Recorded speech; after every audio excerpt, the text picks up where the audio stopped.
Good afternoon, ladies and gentlemen. My name is Peter Valentin Tomasik.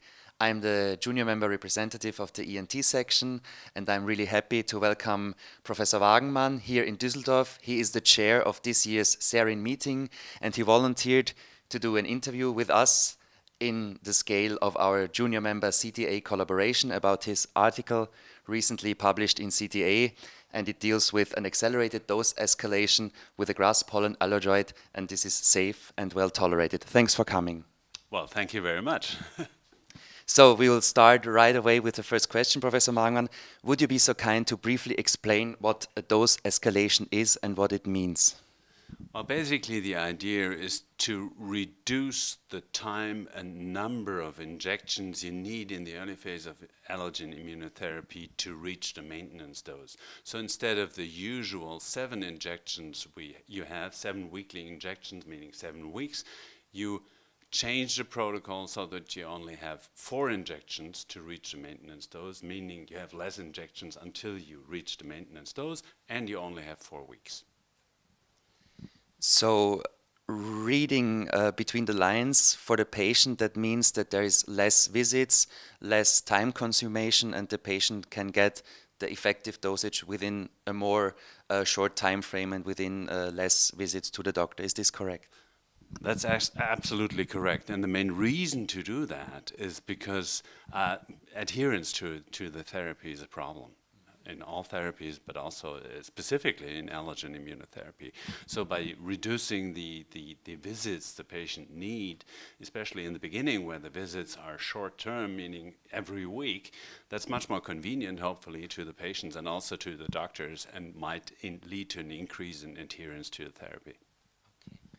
Thanks. Yeah, this is self-explanatory, more or less. I found reading through the paper that the group with the dose escalation had to be observed for 120 minutes after the injection, and the control group with the standard scheme, only had to wait for 30 minutes. So this is a longer time. How did you explain to the patients that despite the escalation, the acceleration, they had to wait longer for the control after the injection?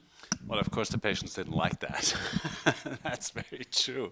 But that was mainly for safety reasons. I mean, the reason was, and that was why the study was done altogether, to investigate the safety of this procedure. Because there was the idea that this might lead to more frequent or more pronounced local or even systemic reactions.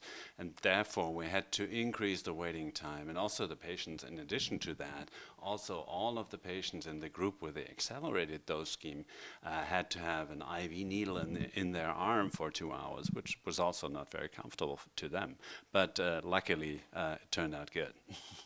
So was this for the first injection or for all injections? For all 4. Okay, yeah, but I think the benefit still is on the side for the shorter injections and for the short visits, and you didn't observe, as you said, those vast systemic reactions that could have been a potential problem in this scheme. Well, indeed. I mean, of course, we did observe some local reactions that were more pronounced. We did observe some very mild systemic reactions, but they were very similar in both groups.